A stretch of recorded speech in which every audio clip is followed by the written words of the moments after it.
성경에는 여러 가지 기적들이 있습니다. 크고 작은 기적들이 있는데 그 중에 대표적인 기적을 이야기한다면 구약에서는 창조, 하나님이 말씀으로 세상을 창조했다는 이 창조에 관한 것이고, 신약에 들어오면 예수 그리스도께서 죽은 자 가운데서 다시 부활했다고 하는 부활의 기적입니다. 창조의 기적과 이것 때문에 창조과학회가 생겼죠. 부활의 기적을 우리가 믿을 수만 있다면 성경에 나오는 모든 기적은 다 이해될 수가 있습니다. 그만큼 이 창조의 기적과 부활의 기적은 중요한 것입니다. 기적은 자연에 반대되는 개념입니다. 사람들은 기적을 초자연적인 사건이라고 말을 하는 이유가 여기에 있습니다. 따라서 이 기적은 사람들의 이성이나 상식이나 경험으로는 이해되지 않는 것들입니다. 이것은 이 성경에 나오는 모든 기적, 창조에 관한 것, 부활에 관한 모든 것을 이해하는 것은 믿음으로, 이성으로 이해되는 것이 아니라 궁극적으로는 믿음으로 이해되는 것이고, 그것은 궁극적으로 영적으로 이해되는, 영으로 이해되는 것입니다. 육의 원칙에 이게 없습니다. 자연의 원칙에는 이것이 없기 때문에 하나님의 영으로, 그리고 믿음으로 이런 사실들을 인식하고 받아들이게 되는 것입니다. 오늘 1절, 2절을 함께 읽으심으로 오늘 말씀을 시작하겠습니다. 1절, 2절 읽어주십시오. 시작. 안식 후 첫날 이른 아침, 아직 어두울 때 막달라 마리아가 무덤에 와서 돌이 무덤에서 옮겨간 것을 보고 시몬 베드로와 예수의 사랑하시던 그 다른 제자에게 달려가서 말하되 사람이 주를 무덤에서 가져다가 어디 두었는지 우리가 알지 못하겠다 하니, 예수님의 부활을 첫 번째 목격한 사람은 막달라 마리아였습니다. 요한복음에 의하면. 오늘 성경에 보면 안식 후 첫날 이른 아침이라는 단어를 썼는데, 안식일은 토요일입니다.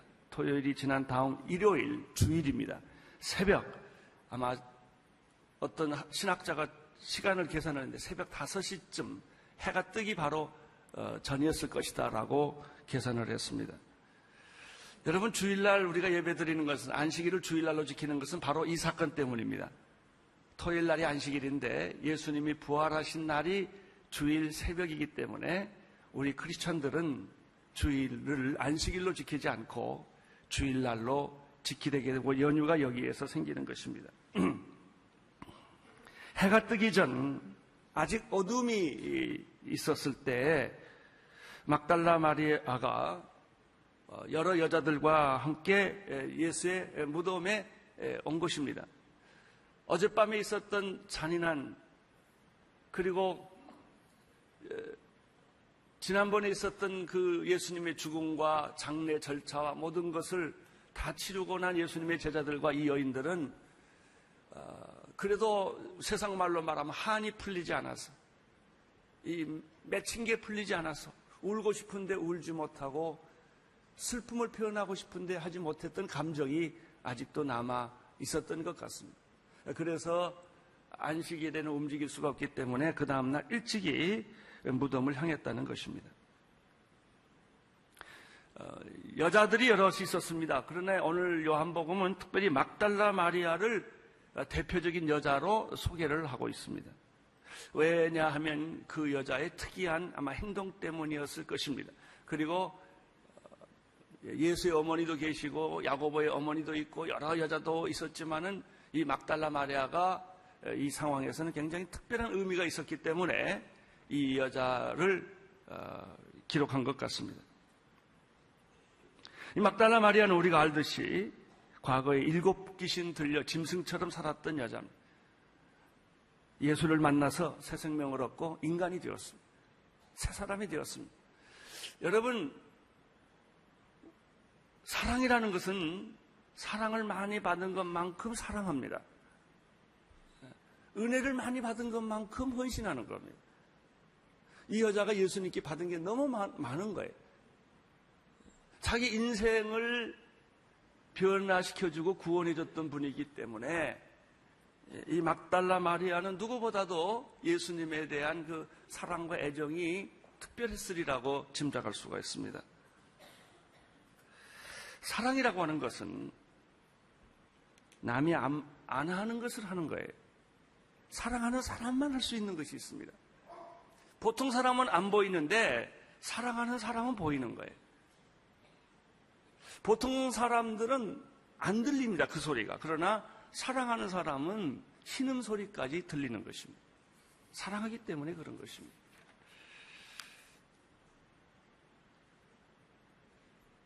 이 여자가 무덤에 가서 제일 먼저 발견한 것은 무덤 안에 무덤이 빈 무덤이었다는 거예요. 그 육중한 돌은 사라지고 옆에 굴려다가 있고 그 무덤을 지키던 로마 군병도 없는 텅 빈 무덤을 이 여자가 발견을 하게 됩니다. 그래서 이 여자는 혹시 누가 예수님의 시체를 훔쳐가지 않았나라고 하는 생각을 본능적으로 하게 됩니다. 예수님의 무덤이 비어있기 때문에, 시체가 없어졌기 때문에 이 여자는 급히 발걸음을 돌이켜서 그 당시에 지도자였던 베드로와 요한을 찾아가서 예수님의 무덤이 비어있다, 시체가 없어졌다라는 사실을 보고를 합니다. 아마 이때쯤이 아침 5시 반쯤 되지 않았을까라고 계산을 합니다. 보자마자 그들은 뛰어갔던 것이죠. 이 여자가 여기서 발견한 것이 있습니다. 그것은 예수의 부활을 믿지 못했기 때문에 단지 예수의 시체가 실종된 사건만을 본 것입니다. 부활을 안 믿으면 안 보이는 게 너무나 많습니다. 창조를 안 믿으면 풀리지 않는 게 너무나 많습니다. 마찬가지입니다. 2절에서 이 여자가 베드로한테 고백할 때 재미있는 단어를 하나 쓰는데 우리가 알지 못하였다라고 하는 복수를 씁니다. 그걸 보면 이 여자가 혼자가 아니었다는 걸 알 수가 있어요. 다른 여자들도 막달라 마리아나 야고보의 어머니 살로메나 이런 여자들이 같이 갔는데 지금 이 막달라 마리아가 이 사실을 보고하고 있는 사실을 알 수가 있습니다. 그리고 막달라 마리아는 이 사실을 베드로와 요한에게 보고를 합니다. 보고를 받은 베드로와 요한은 그렇잖아도 예수님의 죽음과 장례 절차가 다 충격이고 아직 정리가 안 되어 있는 시간인데 시체가 없어졌다는 말을 듣고 굉장히 당황하고 충격을 받게 됩니다. 3절에서 7절까지 보겠습니다. 시작. 베드로와 그 다른 제자가 나가서 무덤으로 갈새 둘이 같이 다름질하더니 그 다른 제자가 베드로보다 더 빨리 달아나서 먼저 무덤에 이르니 구부려 세마포 놓인 것을 보았으나 들어가지 아니하더니 시몬 베드로도 따라와서 무덤에 들어가 보니 세마포가 놓였고 또 머리 쌌던 수건을 세마포와 게 놓이지 않고 딴 곳에 객혀 있더라. 재밌는 것은 이 글을 쓴 사람은 사도 요한이에요. 그리고 사도 요한은 자기 이름을 쓰지 않았지만은 자기를 알만한 표현을 여기서 하고 있어요. 베드로와 요한이 바로 자기 자신이었던 것이죠. 그런데 재밌는 것은 사도 요한이 이것을 쓰면서 여기서 베드로의 성격과 요한의 성격이 대비되는 것을 여기서 발견하게 됩니다. 4절에 보면 두 사람이 함께 그 소식을 듣고 황급히 무덤으로 뛰어갔는데 요한이 베드로보다 빨리 뛰었다는 거예요. 여기서 두 가지를 발견할 수 있어요. 하나는 요한이 베드로보다 젊었다, 이렇게 추측할 수가 있고, 젊으니까 빨리 뛰는 거예요. 아니면 또 하나는 요한은 베드로보다 훨씬 몸이 가벼웠다, 그런 얘기예요. 이렇게 몸놀림이 빨라서 베드로는 굉장히 열심히 뛰었는데 천천히 갔고, 어쨌든 이 요한이 빨리 갔다는 것입니다.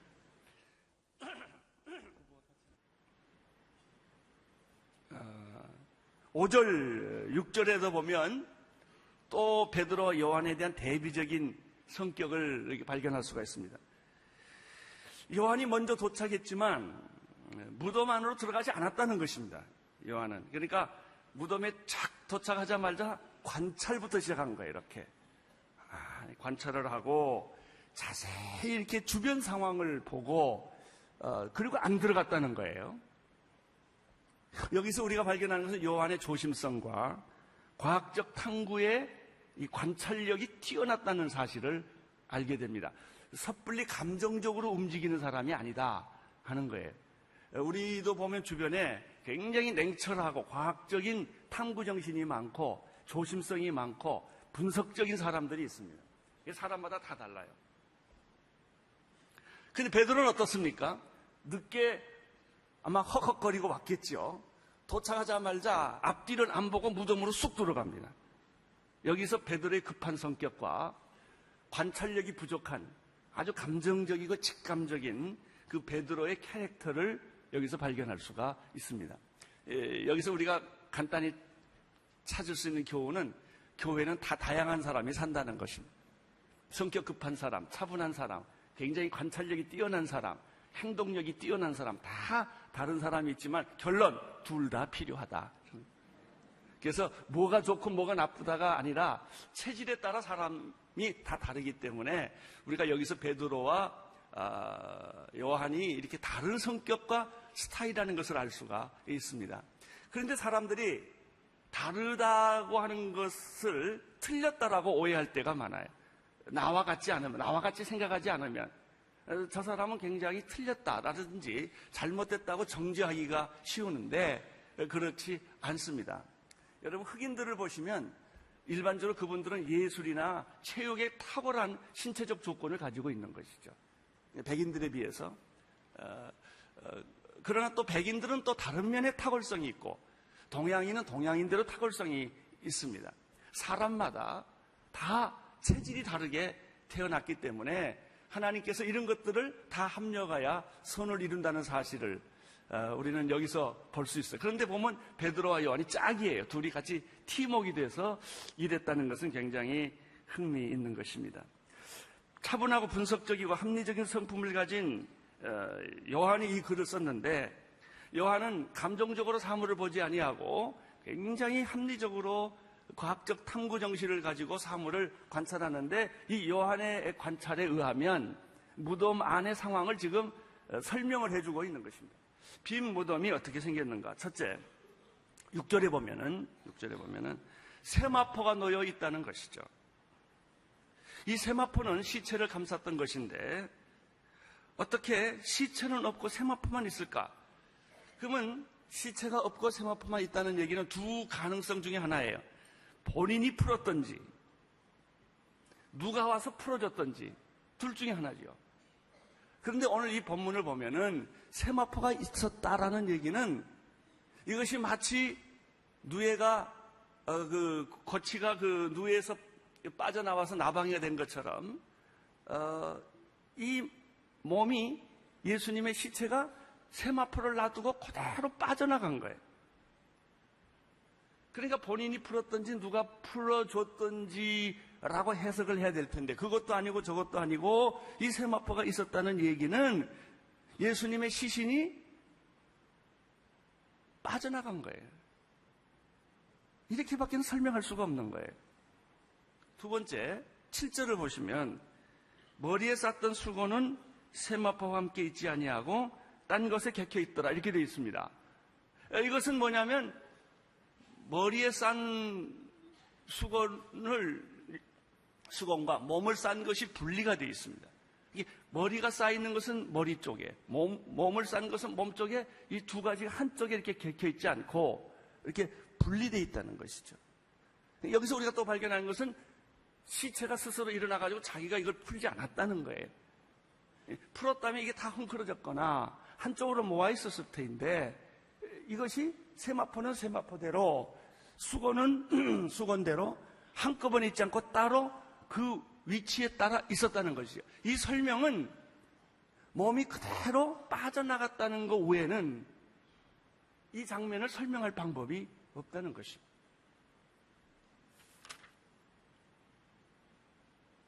누에가 고치에서 빠져나간 것서 나방이가 된 것처럼 예수의 시체는 세마포와 수건을 그 자리에 그대로 두고 빠져나간 거예요.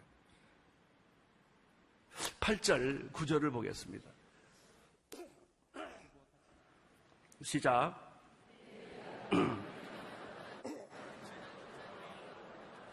저희가 성경에 그를 죽은 자 가운데서 다시 살아나야 하리라 하신 말씀을 아직 알지 못하더라. 8절에 보면은 그때야 무덤에 먼저 왔던 그 다른 제자도 들어가 보고 믿더라. 요한이죠. 여기서 우리가 그 밑에 사족을 달았는데 그때까지만 해도 사람들은 성경에 예수 그리스도께서 다시 살아나야 하리라는 예언의 말씀을 안 믿고 있었습니다. 이걸 믿었더라면 아주 쉽게 모든 것들을 해결을 하고 해석을 할 텐데 안 믿기 때문에 아주 혼돈에 빠지고 충격에 빠지고 갈등이 되는 거예요. 태초에 하나님이 천지를 창조하셨다라는 말씀을 믿음으로 받아들이면, 이것은 믿음으로 받아들인다고 히브리서에 말하고 있는데, 이것을 받아들이게 되면 받아들이는 순간에 성경의 모든 세계가 파노라마처럼 쫙 열립니다. 모든 기적이 다 해석이 됩니다. 하나님이 천지를 창조했는데, 인간을 창조했는데 못하실 게 어디 있어요? 기적이 문제가 될 게 하나도 없는 거예요. 죽은 자가 살아나고 없는 것이 생기고 있는 모든 것들은 간단한 거예요. 우리가 어디서 걸리냐면 이 창조, 하나님이 천지를 창조했다는 것을 자꾸 인간의 이성으로 믿으려고 하니까 자꾸 여기서 걸림돌이 되는 것이죠. 이성에게 잘 맞는 코드가, 이성과 잘 맞는 코드가 진화예요. 그래서 이성을 가진 이 사람들은 진화론이 과학적 사실이 아님에도 불구하고 매력을 느끼는 것은 그 코드 자체가 거기가 비슷하기 때문에 그런 거죠.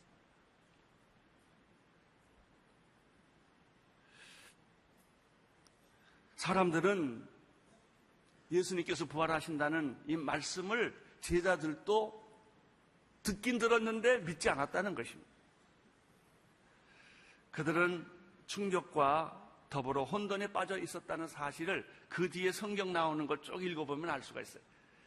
분명히 예수님의 시신이 없어졌는데 그것은 누가 훔쳐간 것도 아니고 설명할 수 없는 세마포와 수건이라는 두 상황을 보면서 그 방은 마치 깨끗이 정돈된 호텔방과 같이, 막 청소를 끝낸 호텔방 같이 아주 정갈하게 있단 말이죠. 이렇게 막 어지러지고 있는 게 하나도 없는 이 상황을 보면서 그들은 굉장히 당황을 한 거예요. 믿으면 간단할 일을 당황한 거예요. 10절을 보세요. 10절 시작. 이에 두 제자가 자기 집으로 돌아갔다고 그랬어요. 할 말이 없는 거예요. 여러분, 우리가 예수님에 대해서 자꾸 이성으로 반대하고 여러 가지 일로 이렇게 안 믿다가 기적이 계속 일어나면요, 할 말이 없어요. 믿는다고 말도 못하고 부인도 못하고 어정쩡한 상태가 지금 이 제자들의 상태였습니다. 베드로와 요한이 떠난 이후에, 이게 지금 아침 새벽 5시에 일어난 사건이에요. 한 5시 반, 6시쯤 지금 일어난 사건입니다. 무덤 밖에서 울면서 무덤 안을 열심히 보고 있었던 또 여자 하나가 있었어요. 그것은 이 사건을 맨 처음 보고했던 막달라 마리아였어요. 그는 떠나지 않았습니다. 이 여자는 끝까지 누가 우리 주님의 시체를 가져갔냐 이거예요. 사랑하면 못 말려요. 이론이 안 돼요, 사랑은. 여러분, 자식 사랑은요, 이론이 아니에요. 실수하건 잘못하건 또 찾아가고 또 용서하고 또 찾아가는 게 부모인 것처럼. 진짜 사랑하는 사람은요, 그 사람이 잘하고 잘못하고 실수하고 안 하고 아무 상관이 없어요. 그냥 사랑하는 거예요. 이 막달라 마리아가 그랬던 것 같습니다. 11절, 12절 읽어주세요. 마리아는 무덤 밖에서 울고 있더니 울면서 굽으려 무덤 속을 들여다보니 흰옷 입은 두 천사가 예수의 시체 뉘었던 곳에 하나는 머리편에 하나는 발편에 앉았더라. 베드로와 요한이 발견하지 못했던 천사를 이 막달라 마리아가 보았다는 거예요. 베드로도 들어가서 봤고 요한도 들어가서 다 조사를 했는데 그 사람 눈에는 이 천사가 안 보인 거예요. 그럼 베드로와 요한이 떠난 이후에 천사가 왔겠냐? 그게 아니고 거기 있었어요. 이 막달라 마리아는 예수님이 시체라도 붙잡고 뭔가 하고 싶은 마음, 그런 애정이 있었기 때문에 떠나지 않고 계속해서 그 주변을 맴돌다가 무덤 안을 이렇게 쳐다보니까 이 두 제자가 발견하지 못했던 천사가 앞뒤에 발 쪽에 머리 쪽에 앉아 있는 것을 발견했다는 얘기죠.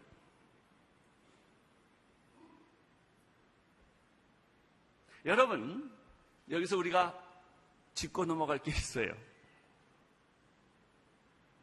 이 예배하는 시간에 천사가 여기 있다는 거예요. 우리의 예배를 돕고 계시고 우리의 기도를 돕고 계시고 우리의 믿음을 돕고 계세요. 보는 사람 있고 못 보는 사람 있을 뿐이에요. 나는 여러분들이 보는 사람이 되기를 축원합니다. 기도할 때 천군 천사가, 예수님이 기도할 때 천사가 돕더라는 말이 있었어요. 땀이 피가 되도록 기도할 때 마귀도 공격을 했지만 예수님이 옆에 저 천사가 있었다는 거예요. 우리가 어느 날 기도할 때 갑자기 가슴이 뜨거워지고 막 힘이 없고 기절할 것 같은 그런 상황인데 갑자기 힘이 생기고 어떤 영적인 힘이 내 안에서 막 솟구치고 찬송을 부르는데 맨날 졸면서 부르다가 갑자기 그냥 침 튀기면서 찬송하고 말이죠. 이게 왜냐하면 어떤 성령이 역사하시거나 천사가 옆에서 돕기 때문인 거예요. 여러분의 전도를 돕고 여러분의 기도를 돕고 여러분이 위기에 빠졌을 때 저는 늘 환자를 신방으로 병원에 가면 그 침상에 천사가 있는 그런 느낌을 받아요. 그래서 삭막한 내 영혼을 위로해주고 불안한 내 영혼을 위로해주고 수술 전에 내가 죽음 전에 임종 전에라도 주의 천사가 나를 지켜주는 그런 모습이 있을 수 있다는 거예요. 이것을 우리는 예수님의 무덤에서 발견하는 거예요. 베드로와 요한을 발견 못한 것이지만 어떻게 이 여자의 눈에는 그것이 보였을까 하는 거예요. 여러분, 내가 안 봤다고 큰 소리 치지 없다고 말하지 마세요. 못 봤을 뿐이지 내가 못 봤으니까 다 없다 라고 말할 수 없는 거예요. 이게 지성인들의 교만이에요. 모든 게 자기 기준이란 말이죠. 13절 14절에 보면 여자와 천사와의 대화가 있습니다. 읽어주세요. 시작. 천사들이 가로되 여자여 어찌하여 우느냐 가로되 사람이 내 주를 가져다가 어디 두었는지 내가 알지 못함이니이다. 그럼 여자가 예수의 부활을 믿었느냐? 안 믿었어요. 안 믿었는데도 천사가 보인 거예요. 왜 우느냐? 천사가 물을 때 이 여자는 그냥 간단해요. 거기 있는 천사가 사람인 줄 알았어요. 때로는 천사가 사람으로, 사람은 천사로 보인다는 얘기예요. 나무도 그렇습니다. 그래서 이 여자는 말합니다. 우리 주님을 누가 훔쳐갔는지 혹시 당신이 알면 날 좀 가르쳐달라고. 그러니까 이 여자의 마음속에는 뭐가 있냐면 진실한 사랑이 있는 거예요. 사랑. 나는 요즘에 발견한 게 있는데요. 내가 어저께 우리 목사님들 모이면서 그런 얘기, 우리가 참 믿음이 없다는 걸 요즘 내가 발견. 정말 믿음 없어요. 믿음 있는 척할 뿐이지 믿음 없더라고요. 진짜 믿음 없어요. 결정적인 순간에는 다 두려워하고 이성으로 돌아가고 합리적으로 돌아가고 다 세상적으로 돌아가지 믿음으로 안 해요. 믿음으로 안 해요. 여러분, 우리가 사랑하는 것 같은데 안 그래요. 내가 한번 죄송한 질문 하나 할까요? 여러분 남편 사랑하세요? 그냥 같이 살지요. 정말 사랑하세요? 여러분 부인 사랑하세요? 이렇게 사랑한다는 게 쉬운 게 아니에요. 눈에 보이나 안 보이나, 나한테 잘해줬거나 못해줬거나, 그냥 사랑하는 것. 이게 정말 없어요. 희귀하고. 우리는 다 관계 속에 살고 있고 제도 속에 살고 있고 습관적으로 살고 있는 것뿐이지, 정말 이건 하나님, 네 자식 사랑하냐? 그건 있는 것 같아. 근데 나머지는 다 상대적이에요. 사실 우리가 믿음도 없고요. 믿음 없습니다. 결정하는 거 보면 알아요. 믿음의 결정 안 해요. 언제나 합리적 결정을 하지 믿음의 결정 안 합니다. 우리가 사랑 그렇게 있지 않아요. 이걸 아는 것이 시작입니다. 주님, 내가 사랑이 없습니다. 주님, 내가 믿음이 없습니다.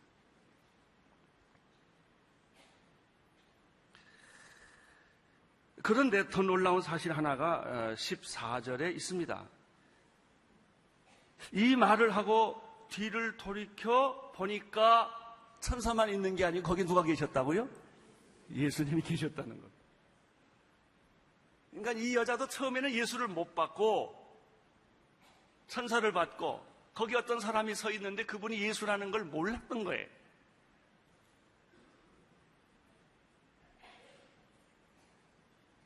무덤 안에는 천사도 있었고 예수님도 계셨습니다. 마리아가 울고 있었을 때 주님은 거기 계셨어요. 여러분이 고통을 겪고 있었을 때, 길이 보이지 않았을 때, 절망했을 때, 자살하고 싶을 때 주님은 거기 계세요. 근데 우리가 못 보는 거예요. 왜 못 보는가? 내 슬픔이 크면 안 보여요. 내 생각이 많으면 안 보이는 거예요. 안 들리는 거예요.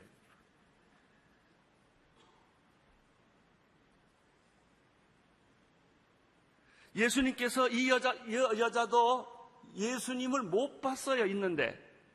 그럼 어떻게 예수님을 봤냐? 15절이에요. 참 재밌습니다. 15절에 보니까 예수께서 가라사대 여자여 어찌하여 울며 누구를 찾느냐 하시니 마리아는 그가 동산지기인 줄 알고 가로되 주여 당신이 옮겨갔거든 어디 두었는지 내게 이르소서 그리하면 내가 가져가겠나이다. 예수가 말을 걸어도 못 알아들어요. 그렇게 예수를 사랑했는데도 못 알아들어요. 이게 영적인 벽이에요. 여러분이 그렇게 기도했고 금식했고 그렇게 나갔는데도 때로는 예수님이 안 보여요. 그게 자꾸 우는 거예요. 우는 거예요. 천사가 지금 우리 예배를 돕고 있는데도 그게 안 보이는 거예요.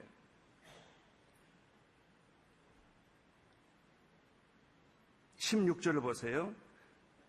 그렇게 막 울면서 우리 주님 당신이 혹시 예수 시체를 어떻게 치웠으면 나한테 좀 가르쳐 주세요. 내가 예수님 시체를 좀 찾겠어요. 라고 말하니까 예수님이 16절에서 이렇게 말합니다. 예수께서 뭐라고 그랬죠? 마리아야. 딱 한마디 했어요. 이때 마리아가 정신이 돌아온 거예요. 마리아야.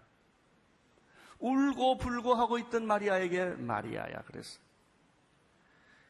이때 마리아가 돌이켜 히브리 말로 라보니여 선생이여라고 말하면서 드디어 예수님을 보게 된 것입니다. 마리아는 예수님의 음성을 듣고 부활의 실체를 드디어 목격하게 되었습니다. 예수님은 말씀하셨습니다. 17절, 18절 시작. 예수께서 이르시되 나를 만지지 말라. 내가 아직 아버지께로 올라가지 못하였노라. 나는 내 형제들에게 가서 이르되 내가 내 아버지 곧 너희 하나님 너희 하나님께 올라가라.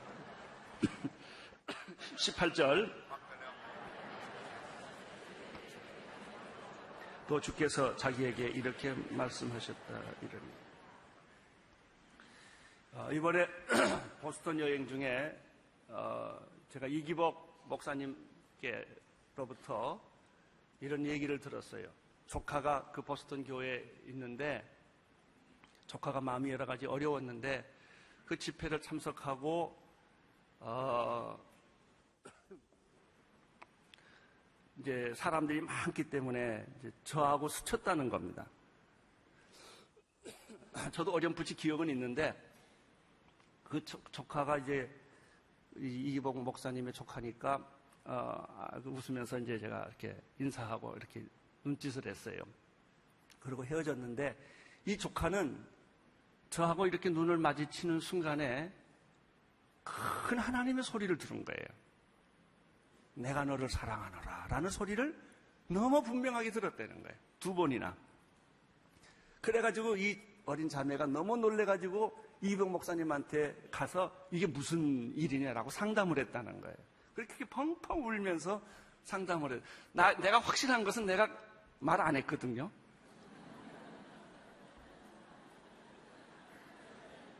나는 그렇게 30초를 쳐다봤는지 안 쳐다봤는지 기억이 별로 없어요. 근데 어쨌든 내가 이렇게 보고 뭐라고 그런 것 같은데 이 자매는 그것이 계기가 되어서 음성을 들은 거예요.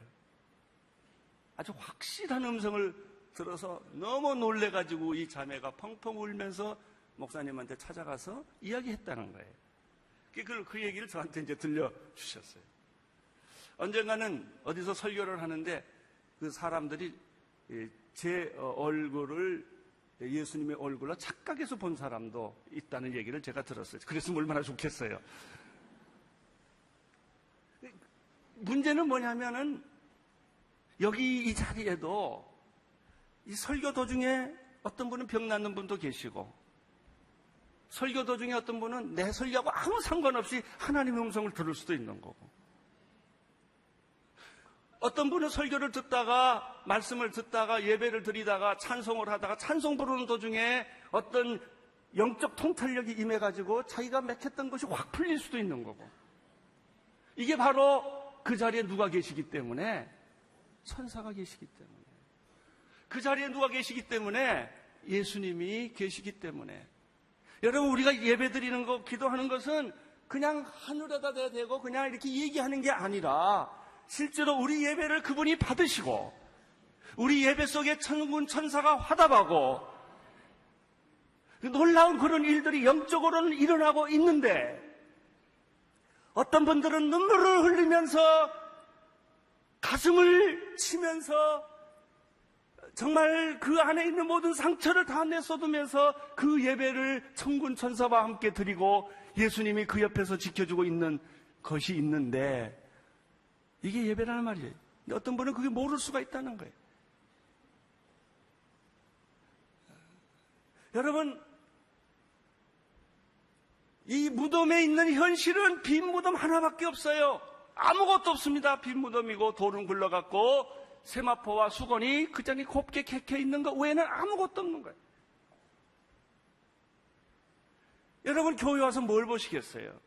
화려한 건물을 보겠습니까? 프로그램을 보겠습니까? 사람들을 보겠습니까? 사역을 보겠습니까? 아니에요. 그게 아니라고요. 우리가 보는 것은 맨날 주차장 힘든 것밖에 더 보겠습니까? 그게 아니고 예수님을 만나야 돼요.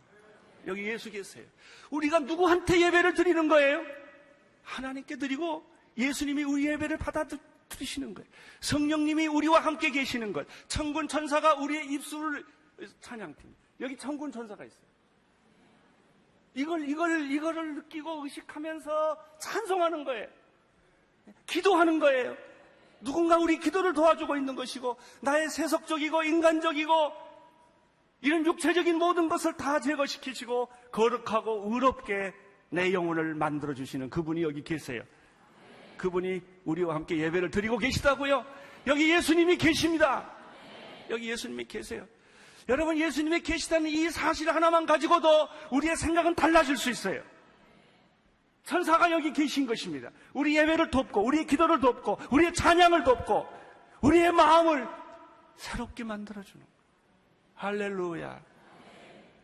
여러분 이것이 기도요. 이게 찬양이요. 이게 예배요. 그랬을 때 놀랍게 내 육체는 새로워지기 시작하고 내 영혼은 빛나기 시작하는 것이며 세상의 어떤 것과 비교할 수 없는 영적인 평화와 든든함과 확실함과 거룩함이 우리 안에 경험되는 것입니다. 무덤 안에 천사가 있었던 사실과 무덤 안에 예수 그리스도가 계셨다는 사실과 울며 시신을 찾는 마리아에게 예수께서 자비로운 음성으로 마리아야 라고 말했던 것처럼 병들고 여러분 지금 이혼 직전에 있고 자녀들은 떠나갔고 모든 비즈니스는 망가졌던 그런 상황이라 할지라도 주님은 말합니다. 아무개야 내가 너를 사랑하노라. 주님을 만나고 돌아가시기를 축원합니다. 기도하겠습니다. 부활하신 주님을 찬양합니다. 막달라 마리아를 만나주신 주님을 찬양합니다. 우리를 만나주신 주님을 찬양합니다. 오늘 이 안에 예수님이 계신 것을 믿습니다. 천군 천사가 우리와 함께 예배드리는 것을 믿습니다. 주여 우리의 영안이 열리게 하여 주옵소서. 예수님 이름으로 기도드립니다. 아멘.